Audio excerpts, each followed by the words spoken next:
Bueno, vamos a resolver otra ecuación similar a esta para que no quede duda.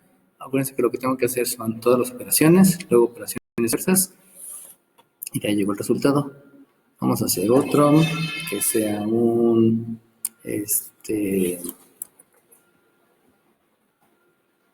en 3 entre un 2 más un 1 entre 1 más 4 entre x.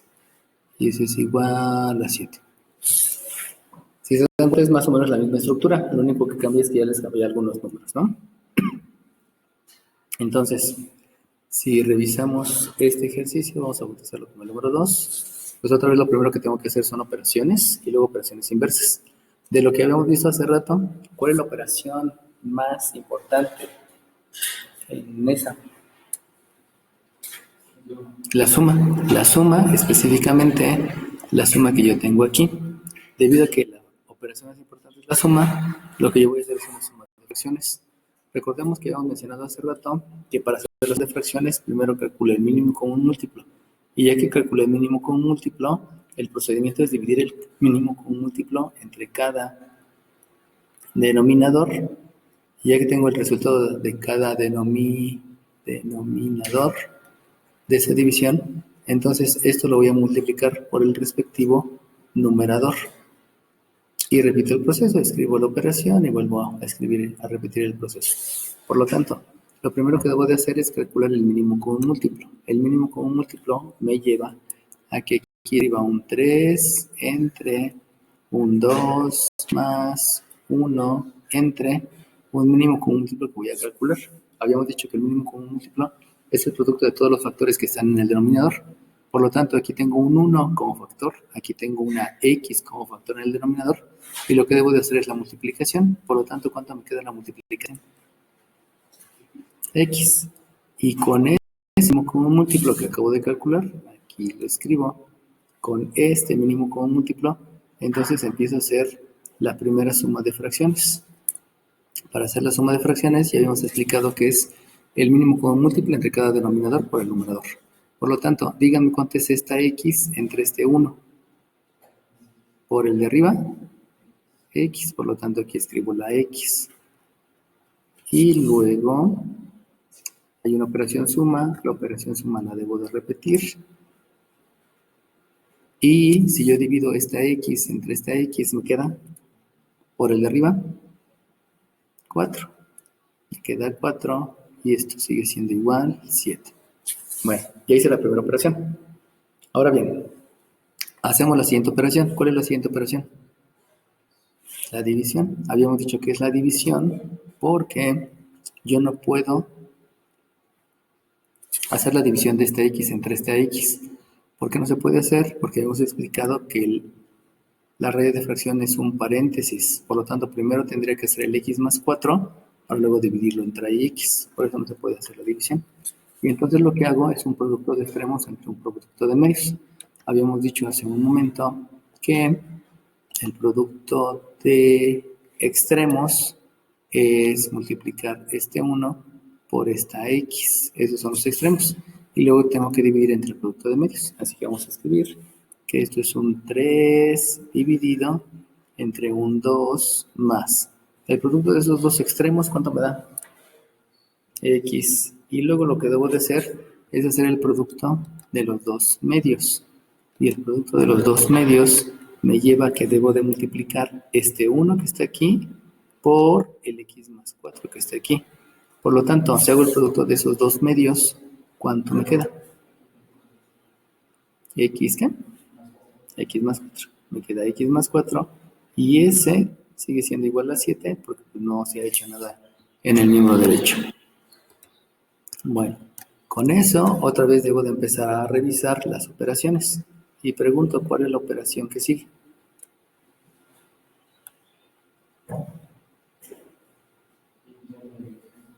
¿La división? Bueno, si yo quiero hacer la división, acuérdense que tengo este paréntesis por la raíz de fracción y este paréntesis. Por lo tanto, estos paréntesis me indican que primero debo de hacer la operación que está entre paréntesis. Pregunto, ¿puedo hacer esta suma? No, porque no son términos semejantes. Por lo tanto, como no se puede hacer la suma, eso imposibilita que se haga la división. Y como no se puede hacer la división, entonces la operación que sí debo de hacer es esta suma de fracciones, donde otra vez, como lo que di aquí, debo de escribirle un 1 al entero para que se pueda hacer la operación con fracciones. Y escribiéndole el 1 ya es más fácil calcular el mínimo común múltiplo. Recordemos que habíamos dicho que el mínimo común múltiplo es el producto de todos los factores que están en el denominador. Por lo tanto, en el denominador aquí tengo un 1, en el denominador aquí tengo un x más 4. Si yo multiplico x más 4 por 1, ¿cuánto me queda? X más 4. Ese x más 4 es precisamente el mínimo común múltiplo. Entonces, ya conociendo el mínimo común múltiplo, hago el proceso de suma de fracciones, que ya les había dicho, es mínimo común múltiplo entre cada denominador multiplicado por el numerador. Por lo tanto, si dividen x más 4 entre 1, ¿cuánto les queda? X más 4. Y si multiplican x más 4 por 2, ¿cuánto les queda? Ok, lo que me queda es 2x más 8. ¿Por qué? Porque el 2 multiplica la x y multiplica el 4. Luego se escribe la operación suma, escribo la operación suma y vuelvo a hacer lo mismo. Díganme cuánto es este x más 4 entre este x más 4. 1. Y si multiplican x más 4 entre x más 4, que me dio 1, y lo multiplican por la x, me queda 1. Ah, no, sí, x, disculpe. Porque había sido 1 la división y luego por x es x, ¿no? Bueno. Ahora bien, vamos a ver si hay más operaciones que pueda hacer. ¿Hay alguna operación que vean que pueda hacer? La suma de términos semejantes. Habíamos explicado hace ratito que aquí tenemos términos semejantes. Y los términos semejantes es precisamente este 2x con esta x. Por lo tanto, realizando la suma de términos semejantes, o sea, la operación, me va a quedar que esto es 3 entre 3x más 8 dividido entre un x más 4 y como resultado debo de seguir obteniendo el 7. Ok, ya hicimos la operación. Ahora bien, pregunto, ¿hay alguna otra operación que pueda hacer?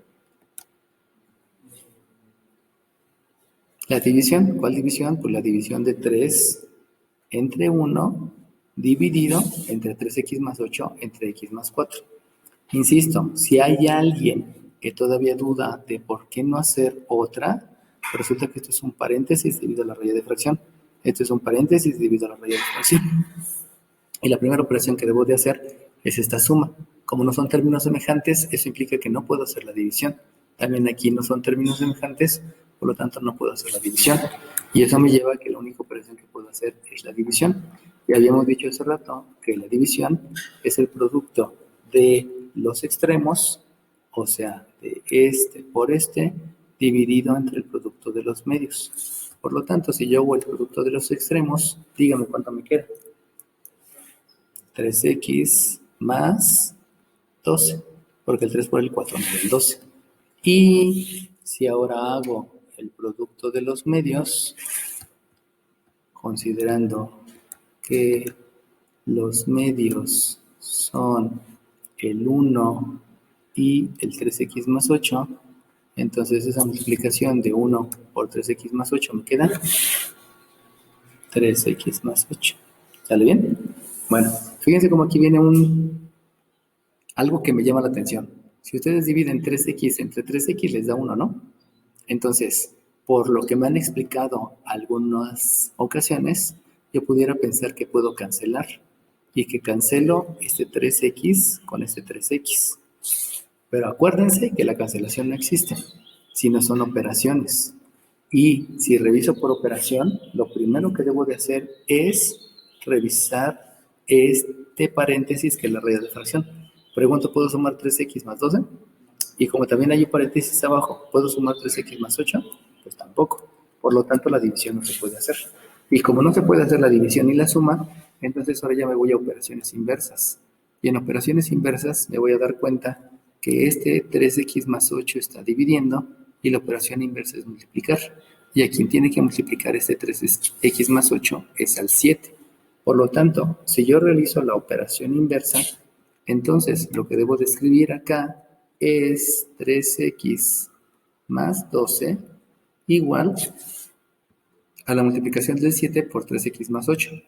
¿Y cuánto les da la multiplicación? 21x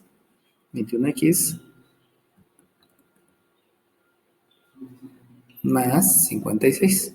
Porque el 7 por el 3 me da 21 y el 7 por el 8 pues me da 56.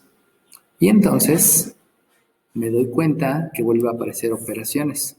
Aquí hay un 3x más 12. ¿Pueden hacer la operación? No, porque no son términos semejantes. ¿Pueden hacer esta suma? No, porque no son términos semejantes. Por lo tanto, debo de hacer la operación inversa. Y la operación inversa me daré cuenta que aquí hay una suma, la inversa es la resta, aquí hay una suma, la inversa es la resta, aquí hay otra suma, la inversa es la resta, y aquí hay otra suma y la inversa es la resta. Dime.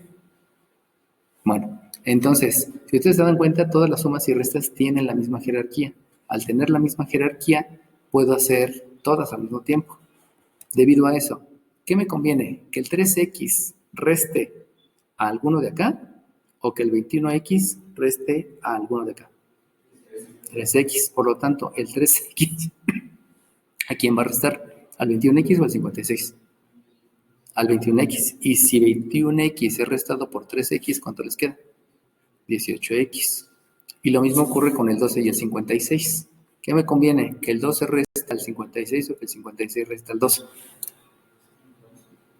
Pues pareciera que el 12 al 56, ¿no? Porque me queda un número positivo. Pero como debe quedar uno en el miembro derecho y otro en el miembro izquierdo, entonces forzosamente este 56 se le debe de restar al 12. Y si se le resta, esa se llama ley de la resta. La ley de la resta es porque van a quedar con signo diferente.